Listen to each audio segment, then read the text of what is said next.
ঠাকুর কৃষ্ণপ্রসন্ন ভট্টাচার্যকে বলেছিলেন টাটানগরে আপনাকে বলতে বলেছে, আপনি যাবেন ম্যাক্সিমাম সময় বলবেন। কৃষ্ণ তো বলছেন কতক্ষণ? 5 মিনিট।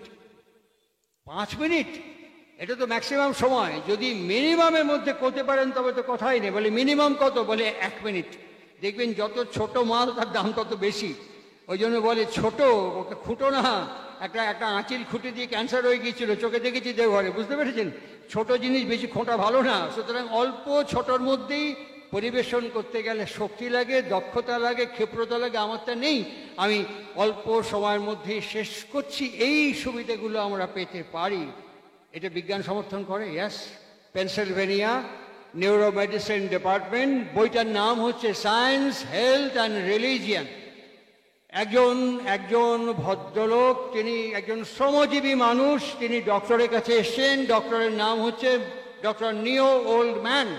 ওর কাছে এসছেন, এসে বলছে হোয়াট ইজ ইউর প্রবলেম? বলছে আমি একটা শ্রমজীবী মানুষ, আমি সব হাতুড়ি, ছেনি, স্ক্রুড্রাইভার, রেঞ্জ দিয়ে কাজ করি।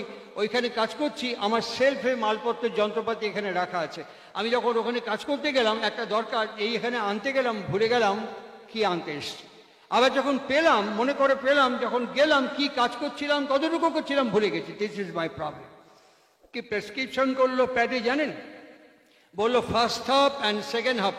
এই দুটো হাফে স্ট্রেট মেরুদণ্ড সোজা করে দুটো হাত এরকম করে করে আপনি হাতে তালি দিয়ে কিছুক্ষণ কীর্তন করবেন। আমার ভাষায় বলছি, কীর্তন করবেন। তারপরে সেকেন্ড হাফে দাঁড়িয়ে লাফিয়ে লাফিয়ে কিছুক্ষণ কীর্তন করবেন। রিপোর্ট আফটার ফরটনাইট, 15 দিন বাদে রিপোর্ট করবেন। 15 দিন বাদে যখন উনি এসছেন, তখন জিজ্ঞেস করছেন কেমন ফিল করছেন? বলে আগের থেকে অনেক বেটার। সমস্ত চিকিৎসক মহল একত্রিতভাবে ওকে বলছে, এটা কি প্রেসক্রিপশন করলেন আপনি? একটা ডক্টর হিসেবে এটা আপনি কি লিখলেন? উনি বলছেন আমি ঠিকই লিখেছি। আমরা যখন সিরাপ বা সাসপেনশন প্রেসক্রিপশন করি, তখন বোতলের গায়ে লেখা থাকে shake the bottle before use. এই সিরাপটা খাওয়ার আগে ভালো করে ঝাঁকিয়ে নেবেন। বলি আমার বাবা যখন আমাকে বাবার শরীর থেকে আমার মার শরীরে প্রেরণ করেছে, আমি ধীরে ধীরে 10 মাস 10 দিন পর মার শরীর থেকে ভূমিষ্ঠ হয়েছি। এই এত বড় হয়ে দাঁড়িয়ে আছি। আমি যদি আমাকেই জিজ্ঞাসা করি মর্নিং টিল নাইট আমি আমাকে কতবার ঝাঁকিয়েছি? কতবার? হ্যাঁ ঝাঁকিয়েছি, অনেকবার ঝাঁকিয়েছি।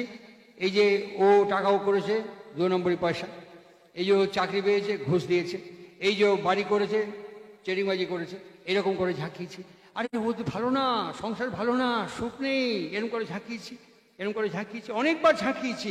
কারো প্রতিষ্ঠা ঈর্ষান্বিত হয়েছি, কারো নাম যশ খ্যাতিতে বুকের পাঁজরের তলে চিনচিন ব্যথা করেছে, কারো উন্নতি দেখলে পরে ঈর্ষা হয়েছে, হীনমন্যতা হয়েছে, এরকম ঝাঁকিয়েছি। কম ঝাঁকাইনি, অনেক ঝাঁকিয়েছি। কম ঝাঁকাইনি, অনেক ঝাঁকিয়েছি। একদিন চৈত্র বৈশাখ মাস শ্রী শ্রী ঠাকুরের কাছে বসেছিলাম। ওখানে দেওঘরে ঘূর্ণিঝড় হতো, এখন হয় কিনা জানি না। হঠাৎ একটা বাতাস এরকম কিছু ঘুর পাকিয়ে যেত, এরকম গিয়েই ফুট করে উড়ে যেত উপরে। খড় পাতা কুটো সব ওর মধ্যে পাকে আবার কমে যেত। কিছুক্ষণের মধ্যে ঘূর্ণিঝড় হতো একটুখানি সময়ের জন্য। ঠাকুর একটা খোলা জায়গায় চৌকের ওপরে বসে আছে। হঠাৎ একজন লোক হেঁটে ঠাকুর প্রণাম করতে আসছে, ওরকম ঘূর্ণিঝড় হওয়াতে পট করে চোখের মধ্যে গিয়ে একটা কুটো পড়েছে। সে কুটোটা অনেক জলের ঝাপটা টাপটা দিয়েছে, এ করে যে বার করতে পারেনি। তখন সে সামনে যে লোকটা দাঁড়িয়ে আছে, চোখটা এরম করে বলছে দেখুন তো আমার চোখে কিছু পড়েছে কিনা, দেখুন তো চোখে কিছু পড়েছে কিনা। সে লোকটা বলে হ্যাঁ একটা কুটো আছে। আস্তে আস্তে কুটোটা একটা রুমালের খুঁট দিয়ে বার করে দিল। ঠাকুর টোটাল সিনারিওটা দেখলেন। দেখার পরে বললেন দেখেছিস শালা, মানুষের চোখ সব দেখতে পায়, মানুষের চোখ দুনিয়ায় কনে কি হচ্ছে সব দেখতে পায়, কিন্তু শালা চোখে যদি কুটো পড়ে চোখ আর তা দেখতে পায় না। চোখের মধ্যে যদি কিছু পড়ে চোখ আর দেখতে পায় না। এই চোখ সব দেখতে পায়, কিন্তু চোখে কিছু পড়লে সে আর দেখতে পায় না। এই চোখকে দেখার জন্য আমার সামনে কোনো পার্সনিফাইড লিভিং এক্সিস্টেন্সের নাম হচ্ছে গুরু। এই এমনতর একটি ব্যক্তির সান্নিধ্যে থেকে যখন তার নির্দেশাবলীকে আমি এক্সারসাইজ করব, তখন একটু করে চোখকেও দেখতে পাবে। ঝাঁকাতে শিখবো। শ্রীমদ্ ভাগবত আমাদেরকে বলেছেন বাস্তবা মাত্র বস্তু শিবদাম পাশ্চাতি বস্তু সূক্ষ্ম। ঠাকুর অনুকূল চন্দ্র শ্রীমদ্ ভাগবতের এই শ্লোককে আরো সরলীকরণ করে বলছেন সূক্ষ্ম সার্থক বিভেদ বিচার, সূক্ষ্ম সার্থক বিভেদ বিচার, সফল অনুভব, ক্ষিপ্র স্মৃতি চিন্তা কর্ম ধ্যানেরই বিভব। যে চিন্ময়ী মা বলা হচ্ছে স্ত্রীকে, আমি কয়েকটি কথা বলে যাচ্ছি, আপনারা এই কথাগুলো শুনুন, ইচ্ছে হলে এক্সারসাইজ করবেন, ইচ্ছে না হলে এই পুষ্করিণীর মধ্যে ফেলে দেবেন। I am not hawker, I am not salesman of Shri Shri Thakur Anukul Chandra এক সৎসঙ্গ। জীবনকে যদি উপভোগ করতে হয়, জীবনকে যদি ভোগ করতে হয়, জীবনকে যদি অগ্রগমন করাতে হয়, নানা পন্থা বিদ্যাদয় নায়। যে কোনো ফিজিশিয়ানকে জিজ্ঞেস করবেন, যে কোনো ফিজিশিয়ানকে জিজ্ঞাসা করবেন, আমি যে কথাগুলো বলে যাচ্ছি এ কথাগুলো শুনবেন। আমাদের প্রত্যেকের ঘরে ঘরে অ্যান্ড্রয়েড ফোন আছে। আমার বাড়ির ছেলেকে এই যে উৎসবে এসছি, আমরা যদি আগ্রায় যাই, দিল্লি আগ্রা গেলাম, আগ্রা থেকে ফিরলাম, আমরা একটা ছোট্ট তাজমহল নিয়ে ফিরি, রেপ্লিকা। এটা কি আগ্রায় গিয়েছিলাম, এই যে তাজমহল। বৃন্দাবন গেলে একটা চিহ্ন নিয়ে ফিরি, বৃন্দাবন গিয়েছিলাম, এই যে চিহ্ন। রাজস্থান গেলে জয়সলমীরের পাথর নিয়ে এসে, যে রাজস্থান গিয়েছিলাম, জয়সলমীরের স্টোন। এখানে এই উৎসবে এসে দীনবন্ধু সাঁতরা তিনি এই জমি দান করেছেন। এখানকার গুরু ভাইরা আপনাদের কাছে হাত পেতে ভিক্ষা করে খেটে খুঁটে দিনভর এই উৎসব করছেন। এখান থেকে যখন ফিরবেন, কেউ যদি জিজ্ঞেস করে, আরে ওখানে তো গেলেন, দিনভর খিচুড়ি খেলেন, খ্যাটন দিলেন, বড় বড় কথাবার্তা শুনলেন, কি নিয়ে আসলেন দেখাতে পারেন? দেখাতে পারেন কি নিয়ে এসছেন? হ্যাঁ, দেখাতে পারি। আমি বলছি শুনুন, দেখাতে পারেন।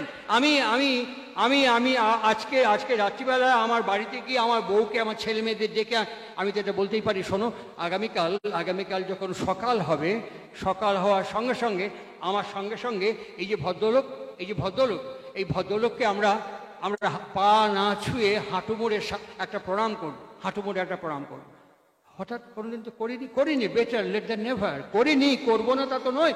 আমরা উৎসবে গিয়েছিলাম, এই প্রণাম করার মধ্য থেকে এই ভদ্রলোক, এই বংশের, এই কুলের, এই রক্ত বর্ণ গোত্রের স্মারক ধারক বাহক, ইনি আমাকে স্বীকৃতি দিয়ে এই বাড়ির কুলবধূ করেছেন। এর স্মারক হচ্ছে তোমরা। আমরা যদি উচ্চে অবজ্ঞা করি, শ্রেয় আনত না হই, তোমাদের বাচ্চা কাচ্চাগুলো জীবনে শিখতে পারবে না। এবং আমার দেশ উত্তরাখণ্ডের যোশী মঠের মতন একদিন গোটা দেশটা আস্তে আস্তে মানচিত্রের বাইরে চলে যাবে। সমস্ত জনজীবন, সমস্ত গণজীবন, সমস্ত সমষ্টি জীবন একদিন আস্তে আস্তে বসে যাবে। একে বাঁচাবার জন্য, তোলার জন্য এখন থেকে ডুয়েট নাও, এখন থেকে এটা করো। উৎসব থেকে এটা নিয়ে এসছি। উৎসব কি করে? শ্রেয়কে সৃজন করে। উৎসব কি করে? গণসংহতি সমাবেশকে সৃষ্টি করে। উৎসব কি করে? মহৎ জিনিসকে ইন্টিগ্রেট করে। আজকে এইটা আমি উৎসব থেকে নিয়ে এসছি, করো। নাম্বার 2, অ্যান্ড্রয়েড মোবাইল ছেলেকে দিয়ে বলুন 7 দিন সকালবেলা বাবা ঘুম থেকে উঠে যখন বিছানা থেকে মাটিতে পা দেয়, ভিডিও রেকর্ড করো। যখন বাড়িতে ফিরে আসে ভিডিও রেকর্ড করে, মনিটর করো, এডিট করো। বাবা এই সময়কালের মধ্যে কখন কোন সময় কি কি জিনিস ব্যবহার করে, কি কি কাজ করে। বাবা যখন বাড়ি থেকে বিছানা থেকে মাটিতে পা দেবে, সঙ্গে সঙ্গে বাথরুমে গিয়ে বাবার ব্রাশ পেস্ট লাগিয়ে দাও, বাবার সাবান ঠিক করে দাও, বাবার টয়লেটে গেলে কি গামছা জামা কাপড় সব ঠিক করে দাও। যখন আমি কি করি আমাকে ভিডিও রেকর্ড করে আমার কাজের মধ্যে তোমার সময় যতটুকু পাবো, ব্রেনকে বিজনেস দাও। তুমি সেখানে কিচেনে পৌঁছে গিয়ে অথবা ঘরে পৌঁছে গিয়ে আমাকে কখন কি প্রয়োজন এইটুকু পুত্র হিসেবে আমাকে পরিচর্যা করো। মোবাইলে 7 দিন রেকর্ড করবেন, দেখবেন সিনারিও বদলে গেছে, ফিজিক্যাল ফেনোমেনা বদলে গেছে, আনন্দ স্ফুরিত হচ্ছে। না বলিতে কাজ বুঝিয়া করে, সেই তো সে বক নাম। পুত্র কাকে বলে? ঠাকুর অনুকূল চন্দ্র পরিষ্কার ভাষায় বলছেন, আমার ছোট্টবেলায় আমার মা আমাকে যেমন করে পরিচর্যা করতেন, আমার বাবা আমাকে যেমন করে সংরক্ষণ করে উদ্বাহ করতেন, উদ্বর্ধন করতেন, বড় হয়ে আমি যদি মা জল দিত, আরে বাবা এই কাজটা করে দিত, আরে এটা যদি বলতে হয় চাকর করে দেবে। আজকাল আরবান কোম্পানি আছে, আরবান কোম্পানিতে ফোন করে বললে আমার এই লাগবে, ওদের প্রোগ্রাম দিয়ে দিলে পরে ওরা বাড়িতে এসে টাকা দিয়ে দিয়ে পরে সব কাজ করে দিয়ে চলে যাবে, সব কাজ করে দেবে আরবান কোম্পানি। এই জন্য আমার বিয়ে করার দরকার নেই, আমার ছেলেপুলের দরকার নেই। তাহলে পুত্র কাকে বলে? Nurture, nourishment, service. এই প্রত্যেকটা জিনিস বলার আগেই বুঝতে হবে, আর বুঝে বুঝে সেগুলো করতে হবে। যখন করবে পুত্রার্থে ক্রিয়াত ভার্যা, তখনই যথার্থ পুত্র পদবাচ্য হবে। ঠাকুরকে জিজ্ঞেস করা হলো, যদি এগুলো কেউ না করে তাহলে পুত্র তার সংজ্ঞাকে হারিয়ে ফেলবে। পরিষ্কার উত্তর, অনলি এ ভেজিটেবল এন্টিটি। সুতরাং আজকে উৎসব থেকে আমি এইটা নিয়ে যেতে পারি, আমি আগামীকাল আমার সংসারে এটাকে প্রয়োগ করতে পারি, প্রবর্তন করতে পারি।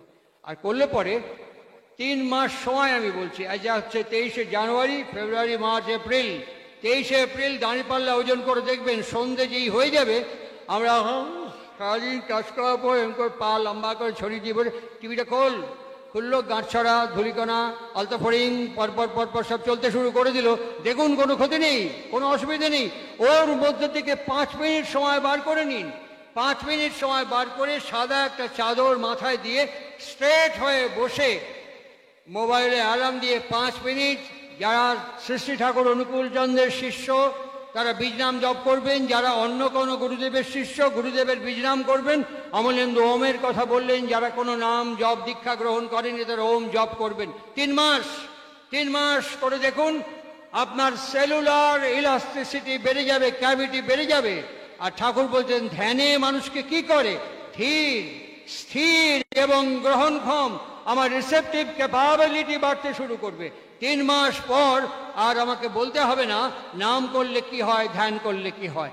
শ্রী শ্রী ঠাকুরের সান্নিধ্য, সামীপ্য, সংসর্গের মধ্য দিয়ে এইগুলো আমি অ্যাচিভ করতে পারি। অ্যাচিভ করব কি করব না এটা আমার উপর নির্ভর করবে, যেহেতু আমার জীবন, আমার কর্ম, দুর্ভোগ, সম্ভোগ, উপভোগ সেটাও আমার সিদ্ধান্ত, আমাকে গ্রহণ করতে হবে। সৎসঙ্গ উৎসব থেকে সমস্ত বিশ্ববাসীর জন্য আজকে 23 জানুয়ারি ভারত নির্মাণ যজ্ঞের অন্যতম সমিত, অন্যতম আহুতি, ভারত নির্মাণ যজ্ঞের দেশবন্ধু চিত্তরঞ্জন দাসের অন্যতম রাজনৈতিক শিষ্য নেতাজি সুভাষচন্দ্র বসুর শুভ জন্মদিন। কি বার্তা! নিভৃত অস্তিকায়নে ঠাকুরের সঙ্গে শেষ কথোপকথনটুকু শোনা গিয়েছিল। সুভাষচন্দ্র কংগ্রেসের সভাপতি হিসেবে পাবনা কংগ্রেস কনফারেন্সে যাওয়ার আগেই তিনি কংগ্রেস নেতৃবৃন্দকে বলেছিলেন, আমার বাবা মায়ের গুরুদেবকে আগে দর্শন করে প্রণাম করে তারপর সিরাজগঞ্জ কংগ্রেস কনফারেন্সে যাব। এবং সেইখানে গিয়ে তিনি সাষ্টাঙ্গ প্রণামের পর তার আগে ঠাকুর একটা চেয়ার দিয়েছিলেন, উনি চেয়ারটা সরিয়ে দিয়েছিলেন, দিয়ে মাটিতে বসে বলেছিলেন, আমার বাবা এবং মায়ের গুরু আপনি, আমি আপনার সামনে চেয়ারে বসতে পারি না।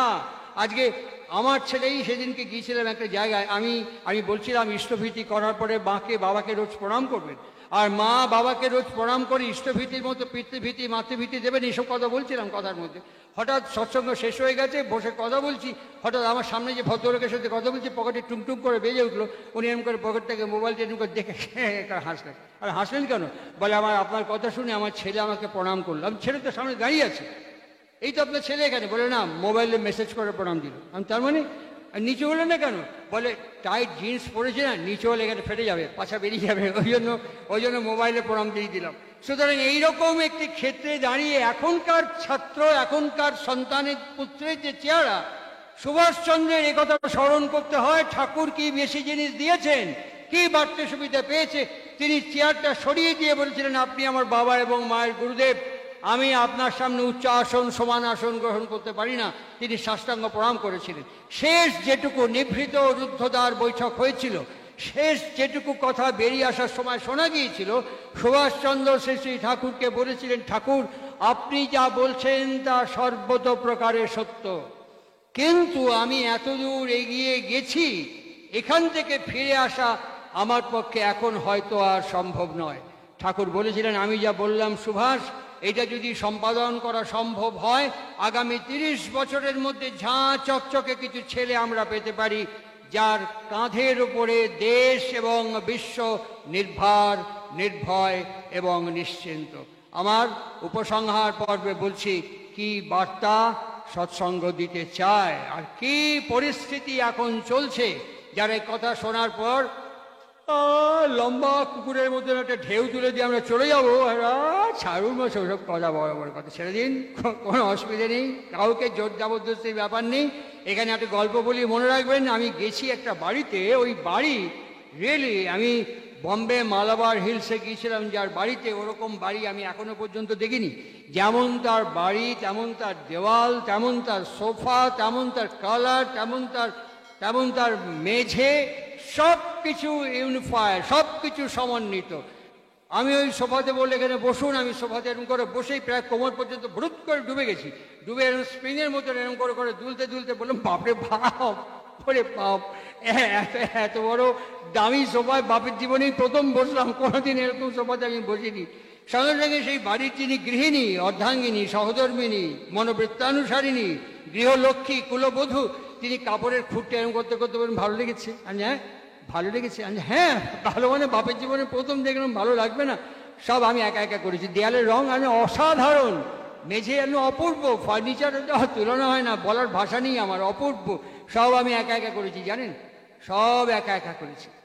তাই নাকি? হ্যাঁ, শুধু এগুলো, এই সমস্ত মিস্ত্রিদের সাথে কমিউনিকেট করা, দুটো ছেলে আমার, দুটো ছেলেকে কোচিংয়ে নিয়ে যাওয়া, সাঁতারে নিয়ে যাওয়া, ছবি আঁকা নিয়ে যাওয়া, জিমে নিয়ে যাওয়া, পড়াশোনা করতে নিয়ে যাওয়া, কলেজে স্কুলে ছাড়া, সব আমি একা একা করেছি। জানেন, চাফি খাবেন? আমি কি খাবো?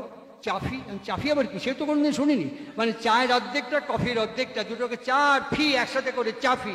চাফি খাবেন? আমি বাপের জীবনে খাইনি, যদি দেন তো খেয়ে নেবো, অসুবিধা নেই কিচ্ছু।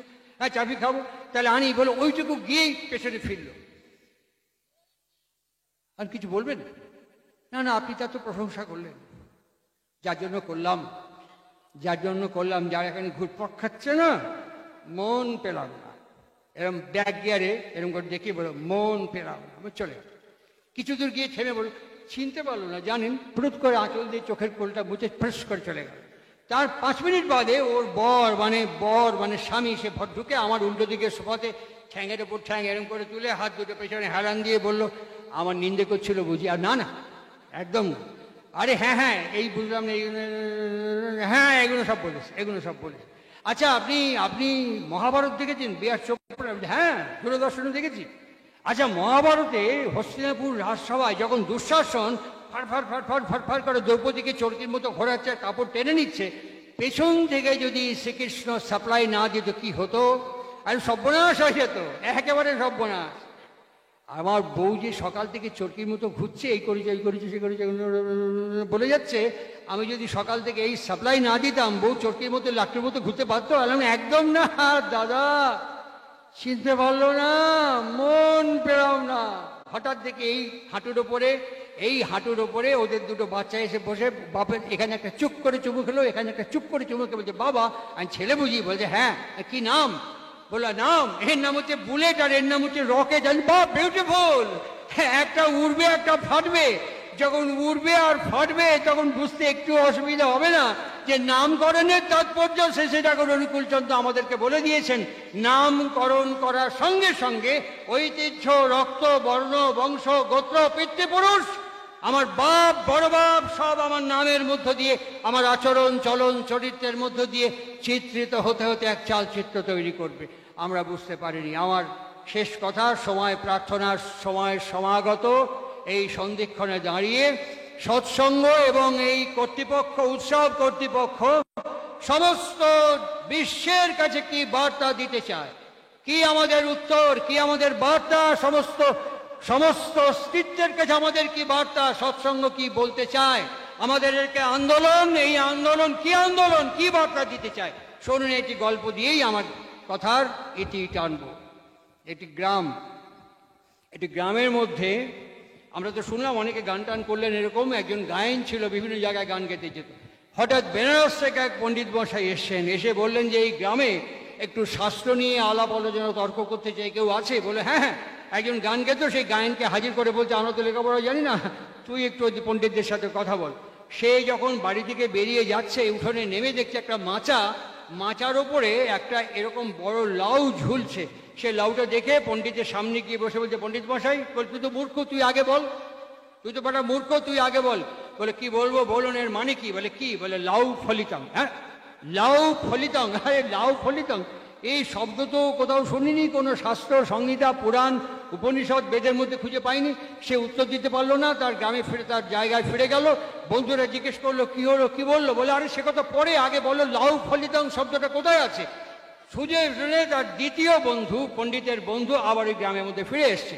এসে আবার ওকে সবাই এগিয়ে দিয়েছে, আবার একই প্রশ্ন করেছে, বলুন পণ্ডিত মশাই মানে কি? দ্বিতীয় পণ্ডিতকে বলে কি? বলে লাউ ফলিতাং। যেই না বলেছে, বলার সঙ্গে সঙ্গে ডান হাতে সজোরে সপাটে ঠাসিয়ে গালে একটা চর মারতে, ঠাস করে ওখানে ধুলোর মধ্যে পড়ে গালে হাত বুলিয়ে বলছে, পণ্ডিত মশাই মারলেন কেন? বলে হতভাগা, ওরে হতভাগা, আগে লাউ ফলিতং, আগে গর্ত খুঁড়িতং, বীজ পুতিতং, সকাল বিকেল দুবেলা নিয়ম করে জল ঢালিতং, ধীরে ধীরে অঙ্কুর হইতং, ফুল ফলিতং, হতভাগা শেষে গিয়ে লাউ ফলিতং। আজকে ঠাকুর অনুকূল চন্দ্রের বার্তা হচ্ছে ব্যক্তি, দম্পতি, গৃহ, সমাজ, তারপরে গিয়ে রাষ্ট্র, জন উন্নয়ন, গণ উন্নয়ন অনেক পরে, আগে ব্যক্তি উন্নয়ন, তার জন্য দীক্ষা, দীক্ষার ভেতর থেকে নাম, জপ, ধ্যান, যজন, যাজন, ইষ্টপ্রীতি, সস্তায়নী, সদাচারের মধ্য দিয়ে ব্যক্তি বিনির্মাণ। এই ব্যক্তি বিনির্মাণের মধ্যে অমলেন্দু বলল কম্প্যাটেবল ম্যারেজ, এখান থেকে অবজারভেশন এবং ফার্দারেন্সের মধ্য দিয়ে আমার জীবন একদিন সুভাষচন্দ্রের মতন স্মরণীয়, দেশবন্ধুর মতো স্মরণীয়। যেমন আজও শরীরে না থেকেও জানকী প্রভাবতী জীবন্ত, যেমন আজও শরীরে না থেকেও বিশ্বনাথ এবং ভুবনেশ্বরী নরেন্দ্রনাথের বাবা এবং মা হিসেবে জীবন্ত, ঠিক আমাদের বংশের সন্তানরাও একদিন আমাদেরকে জীবন্ত করে রাখবে। এই আন্তরিক অভিপ্সা আকাঙ্ক্ষা নিয়ে আমার বাগনান শাখা কেন্দ্রের উদ্যোগে এই মহোৎসব, যা শ্রেয়কে সৃজন করে গণসংহতি সমাবেশকে সৃষ্টি করবে। আপনাদের প্রত্যেকের দীর্ঘ নিরোগ, সুস্থ, সুন্দর, সামগ্রিক ইষ্টময় জীবন আমার গুরুদেবের সেবাদ পদ্মে আজকের এই বারুদ বিষ ভয়ঙ্কর পরিবেশ পরিস্থিতির মধ্যে আমি উচ্চারণ করি, ও মধুবাতারিতায়তে মধুস্খরন্তে সিন্ধব মধুর্ণ শান্তশোধে মধুনক্তা মুতৌষসা। ও মধুমৎ পার্থিবং রজঃ মধুদৌরস্তু নঃ পীতা মধুমান্ন বনস্পতির্মধুমাংস্তু সূর্যঃ মাধির্গাব ভবন্তু ন। ওং মধু, ওং মধু, ওং মধু। গতির্ভর্তা প্রভু প্রেষ্ঠা ঈশ্বর পুরুষোত্তমঃ আব্রহ্ম স্তম্ভবৃদ্ধাতা সদ্গুরু স্বং নমস্তুতে। ভালো থাকবেন সবাই। জয় গুরু, বন্দে পুরুষোত্তম।